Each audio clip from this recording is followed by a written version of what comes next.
Live. Back It's in the another week. studio. Back in the studio. Back in the studio after a raucous 4th of July weekend. We're just getting those ZTT reps in, just one after the next, week by week. Week by week. This will be the 18th straight week we've released an episode. And like for those of you out there who've never done this before, that's gonna seem silly, right? As a little milestone, because every podcast you listen to is like getting their episodes out, all the time. But it's actually a bit of work. So like every single week for no pay at all. And frankly, not enough viewers to make this all pencil out. In the end, we get on, we pick a topic, we plan a game, an AI game for this. We actually record. That's the fun part, and then we go to we have to get the recordings. And then there's a whole editing, post-production process. There's a show notes process, a promotions process, just to get all of this in your hands. And we've done it 17 weeks straight without missing a week. So I choose to celebrate that fact. Before that, we had a pretty good streak too, but we did break it 17 episodes ago. So here's to number 18. There you go. Cheers to that. Cheers. Speaking of which, welcome to Zero Detraction, all y'all. This is a podcast about, how first-time founders create companies that scale or encounter extraordinary pain and great disillusionment while trying. And we're your regular co-hosts here, JDM and Cam, coming at you hot like a firework. I actually did. Speaking of which, I had one relight on me. Relight. Yeah, so you know how so I did, we had some of the neighbor kids, come over, all like toddlers, and so we did like little fountains and stuff like that. And the safety thing is always, when you're done with them, you throw them in the bucket of water, right? Because they because they can relight. And I've never had one actually relight on me. And so but they're pretty hot after they go off. So, you leave it there for a minute and do another one.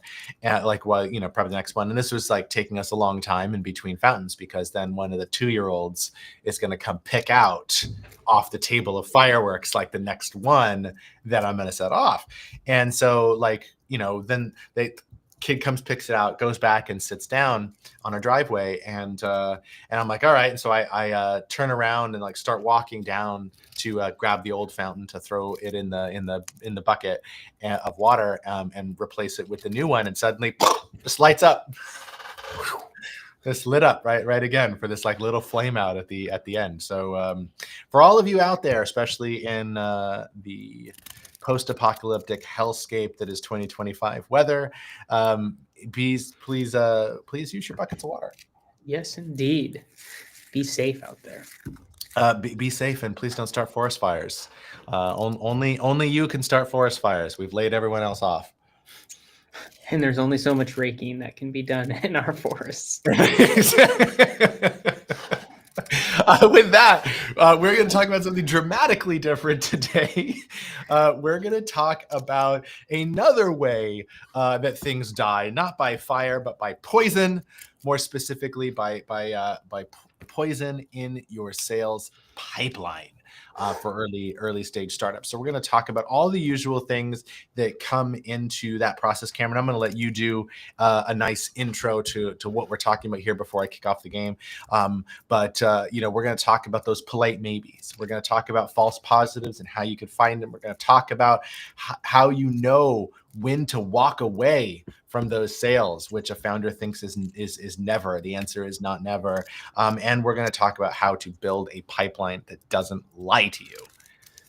Cameron, set us up for success. Terrific. Well, one, thanks for having us in your ear for another week, and looking forward to diving into pipeline poison here. And really the larger context, ties to a lot of what we usually talk about is, really building this scalable startup has a theory based in all of these elements actually working in this repeatable way to get you to that scale. And so when we think about our pipeline, we often might position it as, your pirate metrics of like the throughput of how you're getting customers through that, or you might hear it sometimes seen as like your sales funnel. And we want to really, take a critical look at our own sales funnel and see where are some of that chink in the armor, where are we actually getting things that we feel are signals or vibes, but not actually validation that this is working. And one of the real pains that you might see is like you feel like you're getting close to the sale, and you're kind of getting strung along, and that might be because there's a lack of urgency or severity tied to that pain point. And so they're like keep kicking the can down the road. And so we want to be able to recognize that, not that they might not be a customer down the line, but they're not a customer currently. And we then ultimately kind of continue to cater to them and follow up. And then we don't actually get anywhere. And the challenge with that is that leads us to, opportunity cost, right? We're spending time with a potential customer that we feel we're going to convert when that's actually not the case. And so we want to be able to recognize those signals, see when we have some poison within our pipeline and say, hey, this actually isn't our customer currently. That's okay. We've defined that negative space. Now we can actually identify who those customers are that have that urgency, have already acquired a budget and capacity to bring on a solution such as the one that you're creating. And so we want to help elevate where you might be seeing some of those red flags or that poison in your pipeline. And then also what can you then do to then move that process forward and identify who actually your customer is. So I'm looking forward to another game with you and Cass, and let's hop on in.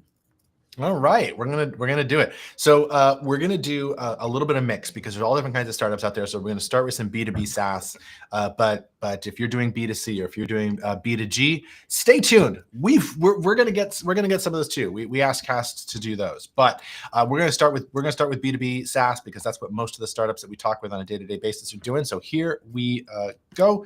That did not seem to work. Let's try again. There we go. All right, awesome. Boom.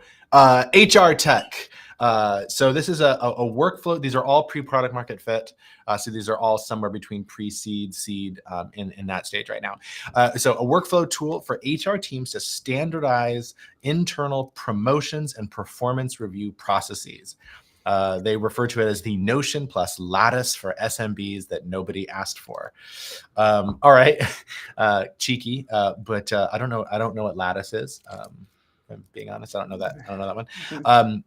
But okay, a workflow tool for HR teams to standardize internal promotions and performance reviews. All right, so more on the HR, less on the hiring side. And here are their notes. So this is the straight out of their CRM. All right, the VP loved it on the demo, said it fills a gap in their current stack. They asked for a doc they could show their COO. The founder sent a 7-page PDF. The COO hasn't had time yet. And the last reply from the client was, or from the potential customer was, "This is great, just not a priority this quarter." So I think a couple of things that come to mind, and I don't have evidence, but these are kind of things that I'm starting to see in terms of like potential, poison within the pipeline, particularly with this lead in mind, is one, the ask was for this document to then go and have a conversation with the COO. And so recognizing who is the economic buyer in this particular sales process. And so maybe this VP of people, has some level of decision-making power. So if they are the economic buyer, curious of kind of like what are they wanting to go to the COO about? Is that actually how it like gets disseminated out to the teams, or what's kind of their role in this decision-making process? Or is that actually the economic buyer? And so this person needs to be able to then ultimately, convince the COO of why they should ultimately move forward with this platform, is one kind of thing that came to mind. And then the response of the CEO hasn't had time yet demonstrates that this isn't an urgent, pain point for them to ultimately be tackling. So it's something that seems like a little bit of a nice to have. And so if that was something they had a little more urgency, they likely would find that time. And then, on the other side, is that actually just an excuse to continue to kick the can down the road? Maybe this VP of people only has so many asks, and is this not even number one on their asks to the COO? And so that should be something of a signal as well that there might be potential pain points there. The last thing is, this is great, just not a priority this quarter. Again, doesn't demonstrate that urgency there. And so, I wouldn't not follow, I would maybe schedule something to send a short follow-up email, a quarter, but I wouldn't like go and count that as a weighted pipeline. Hey, this is a potential sale. I think that then you're kind of lying to yourself as that as a true opportunity. So those are the things that come to mind there. But I think, going back and if you were to spend time having a conversation with them, is understanding, one, is this the economic buyer, that being the VP, or is it the COO, and what kind of needs to be done in order to make a decision within this type of company? I agree with all of that. Well said. I don't have too much to add, so I'm just gonna take the sledgehammer to it and say like, they're not in your pipeline at all. If you're keeping them in your pipeline, you're just deluding yourself. And one step further, they're not even your customer. So like they've given you multiple signals that they're not your customer. And so like I have all the same questions you do, Cameron, about, like the internal dynamics and all that. And I want to know what their urgent problems are, right? Not a priority this quarter. This quarter is just that was just a throwaway, right? That doesn't actually, what they're saying is this is not a priority for us. And that this quarter is really just a throwaway thing because people don't like to close the door on other people, particularly after like you had a positive conversation with the VP. They don't want to be just like, this isn't a priority for us. They're going to say, this isn't a priority for us this quarter, right? It's the way to soften the blow of telling you no, which is what they did. And so then I want to ask the broader question. Now, understand this is N of 1, right? If you get this same thing more than once, then it's like it's starting to feel like you don't have the right customer segment, right? But if you're targeting, a bunch of these guys, you're talking to a bunch of these guys and all the conversations are like this, and you're just trying to close them, right? You might close one, but it's going to be a really expensive sale at the expense of a bunch of others. And you're now doing expensive sales instead of finding people who can't live another day without you. And that's the customer you should be looking for. Right. Sure. All right. Should we do another B2B SaaS before we move on? Yeah, let's do it. All right. Hit us up, Cass. Oh, we're switching it up. Okay, we're gonna do legal compliance now. For a company. All right, a SaaS platform that helps fintech companies stay compliant with changing state-by-state regulations. Plaid for the legal team. All right, cool. I've seen startups similar to this in certain spaces. A friend of ours does this in the crypto space. So like that's like something that is cool. All right, awesome. All right, here are the notes. They demoed to a compliance director at a Series B neobank. The client asked who else is using it. The founder replied, "You'd be the first." The response was, "Interesting, send over security docs and we'll review internally." No reply for 3 weeks. The founder followed up with a case study from their pilot customer, still ghosted. Yeah. Well, I mean, Yeah. I mean, it's I think the security is, certainly a concern, but I think to jump straight into that doesn't demonstrate as much of the a conversation around some of the value they're going to get out of it. So it's kind of like a quicker way to say no without saying no, recognizing you're an early stage venture, you're not likely to have all of that buttoned up. And so I think they are pretty clear, especially with the being ghosted for a month plus. That's a pretty strong, signal. So I think, part of it would be if you were able to get in front of them, whether that's a call or Zoom, whatever that looks like, is like understanding why they're not your customer, so you don't continue to go after those same individuals. So, if that's something that you end up, getting a response and, they're willing to have a 15-minute conversation, it'd be, again, less of like taking this as a objection to your sales, but more as an opportunity to learn and define why they're not your customer, so then you can be clearer on who your customer is going forward. Yeah, I think I want to. I don't actually have anything really to add to that. So I'm actually going to step outside the game for a second because there's actually a pattern behind this story, Because That was like, very okay, so that was very meta, by the way. I'm gonna step outside of the game and I'm gonna look at the game. They don't let I'm you the do that game on master. Jeopardy. I'm the game master. I am the dungeon master for our particular play here. Who am I kidding? Cass is definitely our dungeon master. Our cosplay podcast, is that what? This I don't think we call it a cosplay podcast. I think the appropriate term is LARPing, sir. We are LARPing. Fair enough.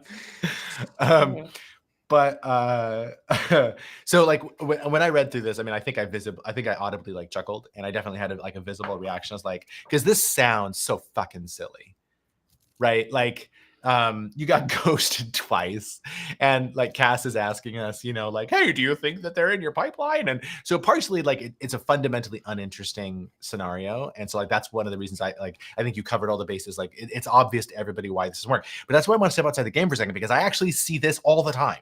I have seen this exact thing in twice with companies that I'm working with in the past few months.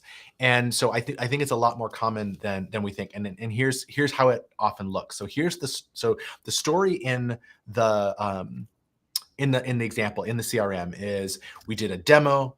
They asked who was using it. We told them no one. They were like, send us over some security docs, and then you get ghosted, right? So like that's the thing.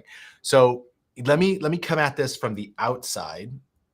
And one of the really common things that I hear is the first part of that conversation. And instead of when it's send us over security docs, what follows is the startup trying to spend a bunch of time and money getting compliant, doing like saying, we're going to be SOC 2 compliant. We're going to be HIPAA is a special case, but we're going to get HIPAA compliant. We're going to do all these compliance things. We're going to check all of these boxes. We're going to get external audits. And, we're actually going to need to fundraise to do all of these, to do all of this stuff.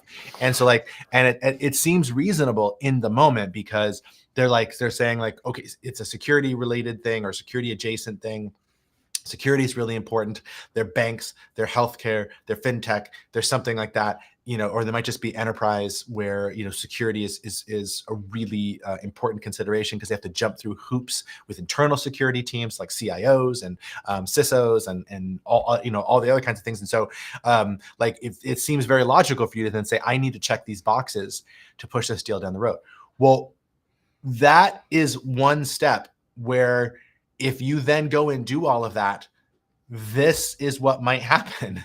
You might then get ghosted by going through those hoops, because you're mistaking the let's do a security checklist as a signal that they are more interested than the data actually shows. And I'm not saying that they're not interested, but I'm saying the data is not showing it. And so taking this additional risk of saying we want to really get into the security side of things and spend time and money engaging in a security process in order to do a checkbox for a customer. At that point, we've crossed, I think, the line into delusion, into fantasy land, that we're going to spend all our time on stuff that doesn't matter. For example, here's a different version of this. Go back to that. So their demo was to a compliance director, and so that compliance director is like, okay, let's send us over some security docs. It's like, well, let's pause on the security docs thing here. Let's assume for a second that we checked all these boxes. If we checked all these boxes, would you buy? Here's a letter of intent, to sign. And can you get them to say if theoretically all the boxes were checked, we're buying. And if you can't get them to do that, why are you spending time checking the boxes? Because what you're actually doing is what we call procrastivity. It's spending time on the things that feel productive, but actually aren't helping you address the fundamental question that you have, which is anybody going to buy this? Right. Yeah, what comes to mind, we often talk about the 3 lenses of design thinking, right? And this is a test on the feasibility related to can we get the technology to this compliance element of things, but not really actually getting the true signal even related to the desirability around what you're creating. And so getting that signal before we hop in. And that's truly why, when we think of the episode's name, The Pipeline Poison, it's not necessarily that you're not getting the right getting throughput being the bad thing. It's that you're actually going and making decisions to spend time and money doing things that are at that point a bigger bet than the evidence ultimately shows for where your venture is. Totally. All right. Should we move to B2C? Yeah, let's do it. All right, all y'all waiting for this. Cass is going to give us a B2C. Cass, hit us up. All right, we're going to move into a personal finance app. It's a Gen Z budgeting app. That's all the rage these days. It turns your bank account into a financial mood board. Think Pastel Clippy meets Mint.com with vibes. Okay. All right. Here's the feedback. TikTok post went semi-viral, got 2,500 signups. The founder emailed everyone a type form. They got 300 replies. 80% say I'd probably pay for this if it connected to my bank. They haven't built that integration yet. Only 12 people tried the MVP. 3 are still using it, all for free. Well, I think if you start to extrapolate out those numbers, that's probably not looking great for you. But wait, I don't know what you mean. They started with 2,500 and they got 3 unpaid. Like, I don't. What do you mean? This seems great. There you go. Yeah, I mean, I think there's just obviously many questions here, but I guess like the starting point of the is what makes those 3 different than the other, 2,497 of them.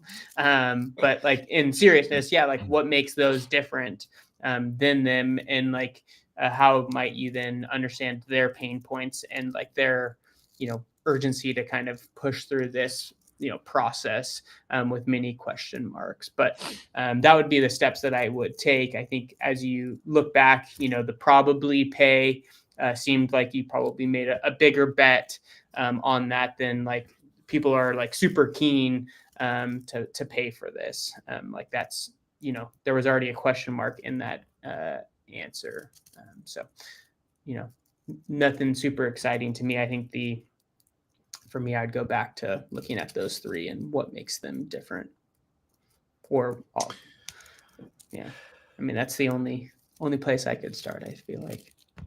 Yeah, I think I'd probably take a slightly different approach. I mean, I have the same question, but I just think fundamentally there's something wrong here.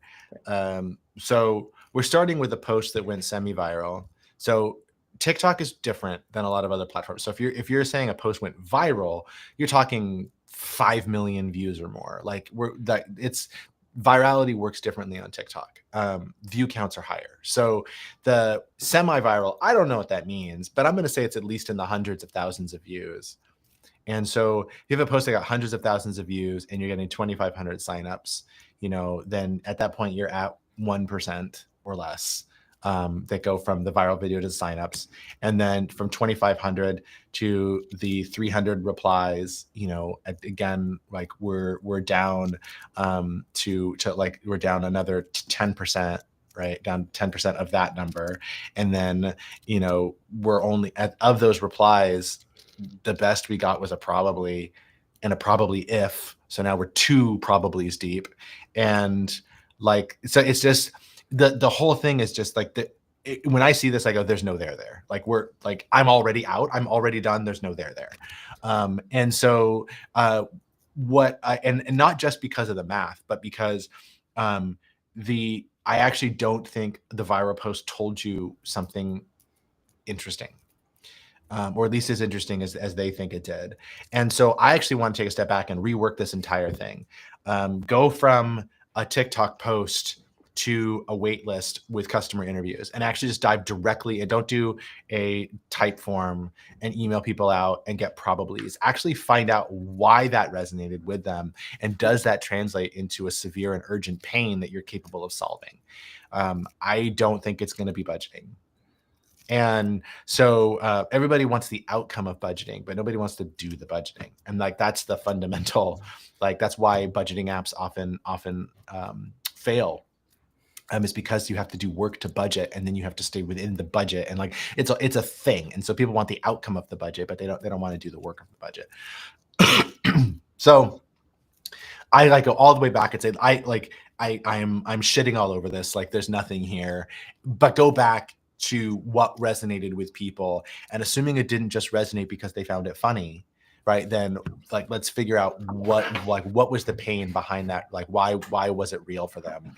And what in there, is there a severe and urgent pain that you're able to solve? But do that all manually, have some real conversations, do 100 of them, right? And get from that. So but going straight from like, we're going to automatically have this pure growth funnel where we're going to go from TikTok viral posts to signups, into using an MVP. You're just not there yet. Like you're just not there yet. Your numbers show you're not there yet. Like you don't have sufficient data to even try to do this, because they're just going to drop off at every fucking place along the way. It's just not worth your time and energy.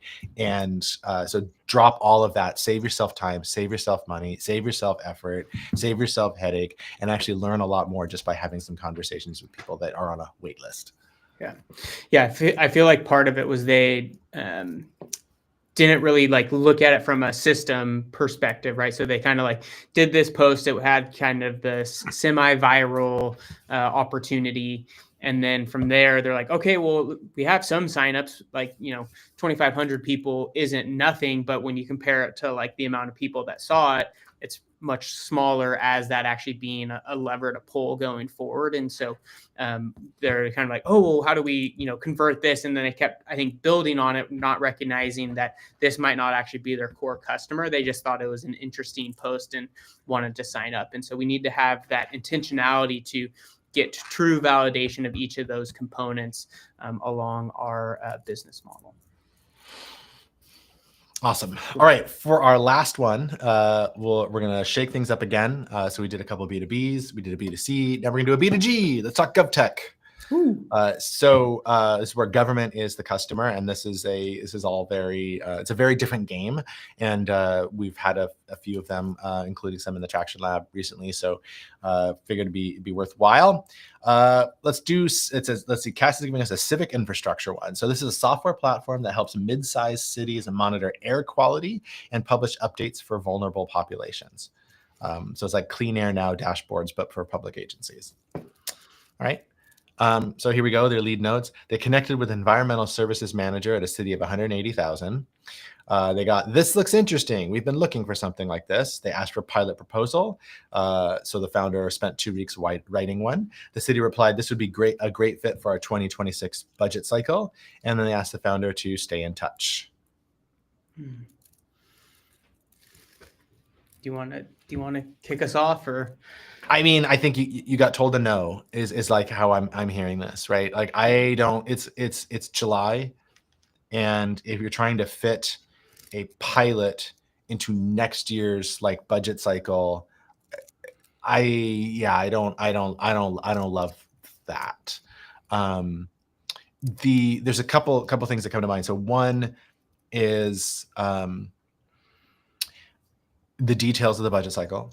And how does that work?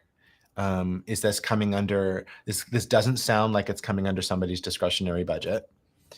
If it is, you're already screwed, because they told you no in no uncertain terms, because they have the discretionary budget already. But if this is so, but I'm assuming it's not coming under somebody's discretionary budget. They have to ask for that money. Who are they asking? How is that decision made?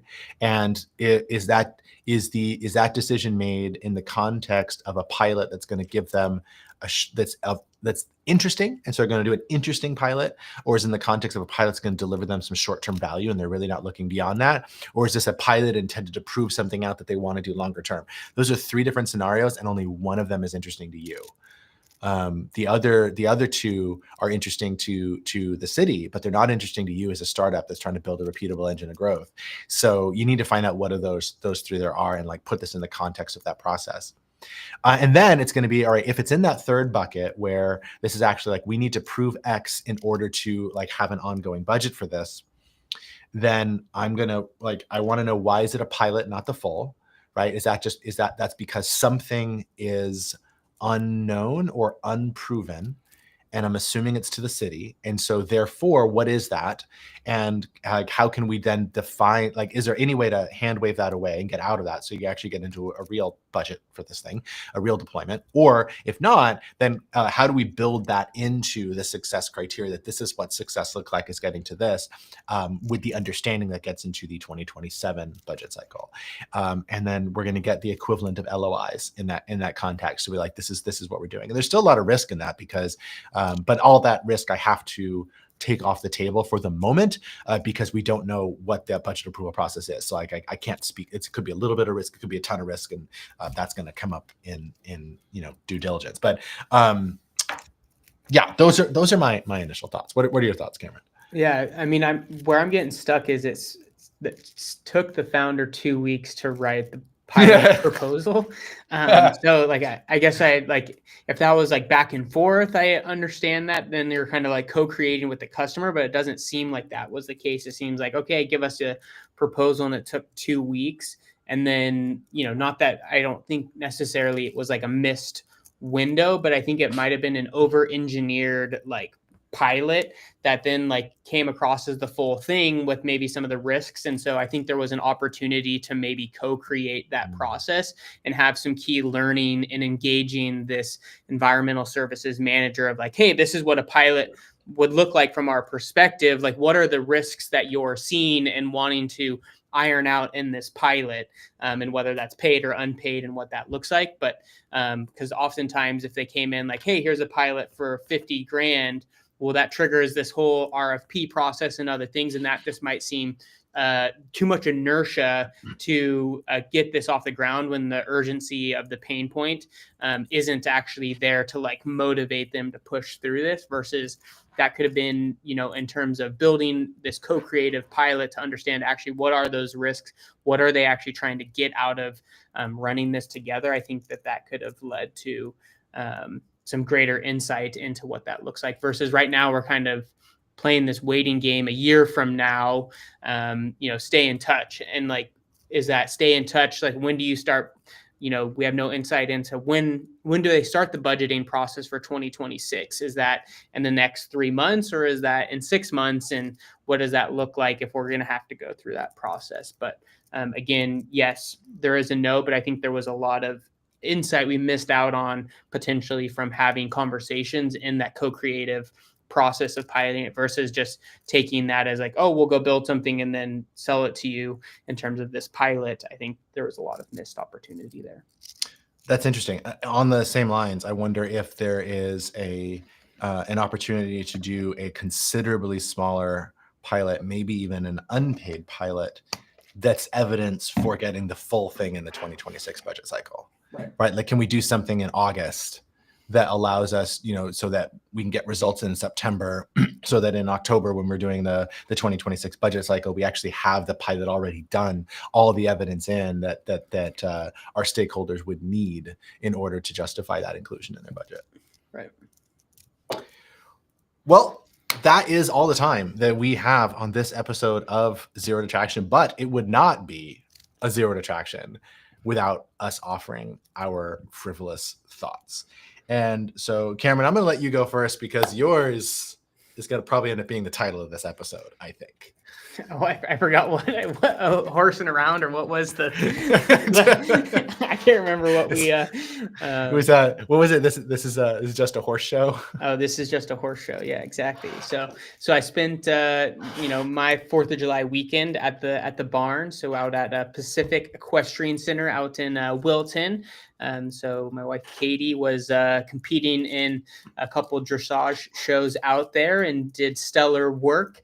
So her and Diego brought home multiple blue ribbons and a couple red ribbons. So those are first and second place. So kudos to her. But I think overall, outside of the dubs, she was most excited about just having really solid tests, and excited to have him back in the court, for lack of a better term. So I'm super proud of her diligence and getting back out there and competing really strong. So, well, very big congratulations to Katie. That's awesome. Yeah. Very, very, very cool. Spending the weekend at the barn. It was a little warm over the weekend, but it do be like that sometimes. I got to work on my farmer's tan, so at least Katie wasn't having to do the dancing, right? Yeah. Yes. She wasn't having to jump around. That is awesome. I think for my little frivolous thought here, I'm gonna return back to TV recommendations, and so this is gonna be a very much behind the curve recommendation here, but I'm going to give a big plug for the Disney Plus show Andor, which is one of the Star Wars shows. And I'm not a Star Wars person. I've always been a Star Trek person. I've talked about Star Trek on this podcast more than once. But the Andor is better than Star Wars has any right to be. Like, it's not even close in terms of quality to other Star Trek property or other Star Wars properties. And it is also like it would stand up, like if you just dropped all the Star Wars like lingo and jargon and everything else, it would stand as its own show. They don't rely on anything from the like the typical, there's no lightsabers, there's no force, there's no Jedis, right? And like, so all of that stuff is absent from the show, and it's really a show about espionage and political intrigue and like what it's actually like, the moral ambiguity that comes with rebelling against the empire. And so it's obviously partially, I think, a social commentary, but it's an extraordinarily well acted, well written, well done show. And I did not have these hopes when I started it. I was just, kind of gonna kill some time because this show, so like, the original Star Wars movies, right, were these sequels that they then made the prequel movies for. And then later on, they made a prequel to the sequel movies. And this show is a prequel to the prequel to the sequel movies. And so I'm like, oh, fucking hell. Right. Like it's got all of that baggage behind it. But that baggage never makes its way into the show. And so it's, again, better than any Star Wars has any right to be. And Stellan Skarsgård is in it, which I thought was really weird until I'm like, wow, they used Stellan Skarsgård and his talent. That's awesome. So it's great. But just plug for Andor, even if you're not a Star Wars fan, because I'm not a Star Wars fan, and it's a very well done show. So very cool, nice. Yeah. Well, I'll add it to the list. Cool. All right. Game on. Well, thanks for having us in your ears. Time is the one resource you never get back. You spent another, 40 minutes with us here today. So thank you for that. We'll be back in your ears next week. If you've got questions, drop them wherever you're listening to this. Give us a review if you like. You can drop your questions in the review. That would be totally fine. Or join us for office hours. We do office hours 3 times a week now on Substack, on Instagram, and on LinkedIn. You can get all of that information if you just go to jdm.bio. There's probably the quickest way to get access to all 3 links. But I'll put that in the show notes as well. And otherwise, Cameron, it was fun hanging out. Yeah, good time. Thanks for having us in your ear, everybody. And we look forward to dropping another episode next week. So we'll see you then.